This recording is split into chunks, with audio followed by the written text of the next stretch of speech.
বন্ধুরা, আজকে তোমাদেরকে দেখাবো আমার হাতে আছে এটা হচ্ছে ক্যালাডিয়াম। তো এটা কিভাবে পরিচর্যা করতে হয় তোমরা জেনে নাও। আর এই গাছটি খুবই সুন্দর, পাতাগুলো মনে হচ্ছে কোনো একজন ডিজাইন করেছে। আর গাছটি মাটি একটু নরম রাখবেন, এর পাতায় স্প্রে করবেন না বেশি। পাতায় স্প্রে করলে না পাতাগুলো আর কি নষ্ট হয়, তাই জন্য এর পাতায় বেশি স্প্রে করা যাবে না। আর মাটি একটু সবসময় নরম রাখবেন। তো তোমাদেরকে দেখাচ্ছি গাছটা, দেখো গাছটা খুব সুন্দর লাগছে, পাতাগুলো মনে হচ্ছে কেউ যেন হাতে করে ডিজাইন করেছে।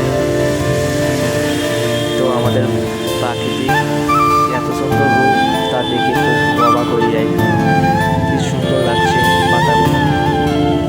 তো বন্ধুরা দেখো, এই গাছটি কি তোমাদের কাছে আছে?